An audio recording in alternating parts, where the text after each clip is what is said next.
இப்போ நம்ம ஒரு அர்ஜென்ட்டுக்கு கால் பண்ணுவோம் சரியா? அர்ஜென்ட்டுக்கு நம்ம ஃபோன் பண்ணும்போது நமக்கு வேலை விஷயமா தான் பண்ணுவோம். அனாவசியமா யாருமே கால் பண்ண மாட்டாங்க. வேலை விஷயமா பண்ணும்போது அவங்க வந்து ஃபோன் எடுக்க மாட்டாங்க. அ அவங்களுக்கு ஒரு காரியம் ஆவணும்னா அவங்க ஃபோன் பண்ணுவாங்க.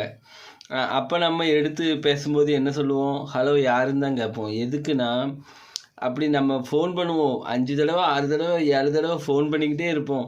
ஒரு அர்ஜென்ட் ஏதோ ஒரு அர்ஜென்ட்டுக்கு ஃபோன் பண்ணுதோன்னு வச்சுக்கோங்களேன், ஃபோனை எடுக்கவே மாட்டாங்க. இப்படி ஆட்கள் நம்பரை வந்து எப்போதுமே ஃபோன் கால் லிஸ்ட்டில் வச்சிருக்கவே செய்யாதீங்க. முடிஞ்ச வரைக்கும் டெலீட் பண்ணிருங்க. அது உங்களுக்கு ரொம்ப நல்லது. ஏன்னா நான் அதை வந்து இப்போ இன்னைக்கு வரைக்கும் நான் பிக்கப் பண்ணிகிட்ருக்கேன். நம்ம ஒரு அர்ஜென்ட்டுக்கு கால் பண்ணுறவங்க எடுக்காதவங்க நம்பரை வந்து ஃபோன் புக்கில் வந்து எப்போதுமே வைக்காதீங்க. அது உங்களுக்கு ரொம்ப நல்லது. திரும்ப அவங்க நமக்கு கால் பண்ணும்போது எடுக்க சொல்லுவாங்க. ஏன் எடுக்கலை, எதுக்கு கேள்வி அப்படிங்கிறத கேட்பாங்க.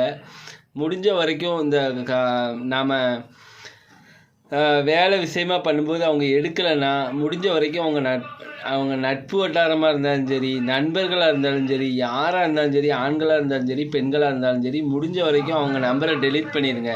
திரும்பி அவங்க ஃபோன் பண்ணி கேட்கும்போது, இந்த மாதிரி நான் ஒரு அர்ஜென்ட்டுக்கு ஃபோன் பண்ணும்போது நீ எடுக்கலை, அதனால் உன் நம்பர் எனக்கு எதுக்கு, நான் டெலீட் பண்ணிட்டேன் அப்படின்னு சொல்லிடுங்க.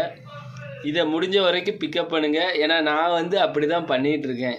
அந்த நம்பர் எந்த நம்பருமே நான் ஃபோன் புக்கில் வந்து என் கால் வந்ததை எடுக்காத நான் வச்சுருக்கவே மாட்டேன். இதை நீங்கள் பிக்கப் பண்ணுங்கள். உங்கள் லைஃப் நல்லாயிருக்கும். வீடியோ பிடிச்சா லைக் பண்ணுங்கள், கமெண்ட் பண்ணுங்கள். நான் சொன்னது கரெக்டானு கமெண்டில் சொல்லுங்கள். நன்றி, வணக்கம்.